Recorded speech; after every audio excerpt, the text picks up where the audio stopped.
Ah, vous êtes là? Je pars prendre mon train. D'ailleurs, le mot train, vous en connaissez l'origine? Bon, vu l'heure, j'ai bien 3 minutes pour vous l'expliquer. Mais avant ça, générique.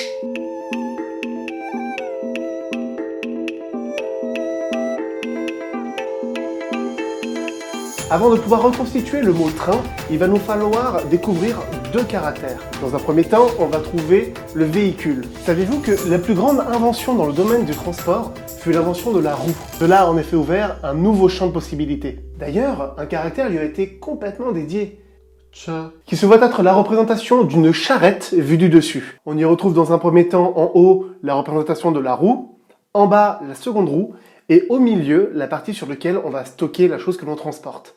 On retrouve ainsi un carré avec une planche pour soutenir et connecter les deux roues et une dernière qui part vers la monture ou la personne qui tire la charrette. À l'origine, celle-ci était uniquement dédiée aux objets qui étaient lourds, mais très rapidement, elle a été étendue à des usages plus communs, tels que le taxi. On retrouve ainsi le pousse-pousse. Là où une personne venait s'asseoir à l'arrière, une autre, devant, venait tirer la chariote. Le caractère traditionnel a ainsi dévié pour obtenir le caractère simplifié qui est la représentation d'un pouce-pouce vu du côté, avec un toit, un siège, une barre connectée à des roues et une dernière connectée à la personne qui le tire. Et c'est d'ailleurs ainsi que l'on retrouve le caractère du véhicule, le véhicule à roues ou chariot. Et dans un second temps, on va retrouver le caractère du feu. Vers les années 1800, beaucoup de progrès technologiques ont eu lieu.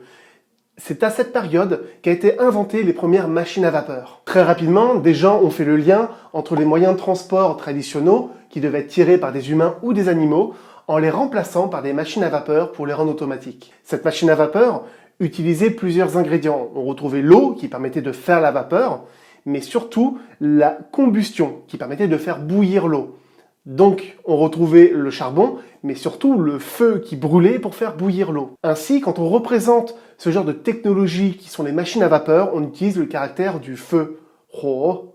En reprenant le caractère du feu, ho, et le véhicule, ch, on obtient le véhicule de feu, le chariot de feu. C'est le train, ho, ch. Le premier chemin de fer en Chine, entre Shanghai et Wuzhong, fut sur la route du Wuzhong, en 1876. Dans la seconde moitié du XXe siècle, la Chine était l'un des rares pays à fabriquer et à utiliser des locomotives à vapeur dans le domaine ferroviaire. C'est dans 2005 que le dernier train à vapeur a transporté des personnes sur la ligne du Jitong, ce qui a marqué la fin de l'ère de la vapeur. À notre époque, il existe encore différentes lignes qui utilisent encore des locomotives à vapeur, mais celles-ci sont uniquement utilisées sur des chemins de fer industriels en Chine. Mais le mot huoche a quand même été gardé. Pour l'anecdote, même si la Chine a gardé des trains à vapeur pendant une longue période, elle dispose du deuxième train le plus rapide au monde, le Transrapide.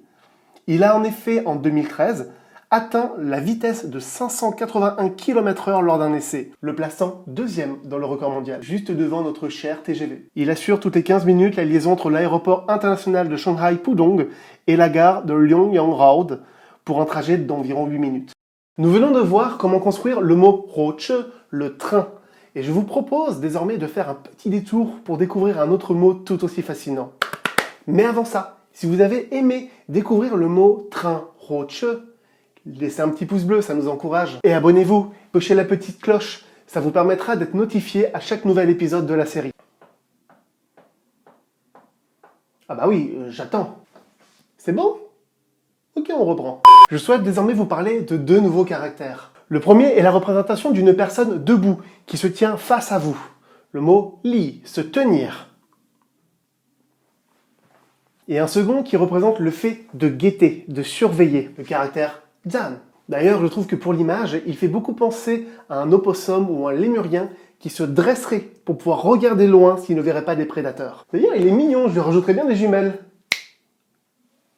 Si on combine ces deux caractères, on obtient le mot se tenir debout. Chan, on peut dire wo jange, je me tiens debout ici.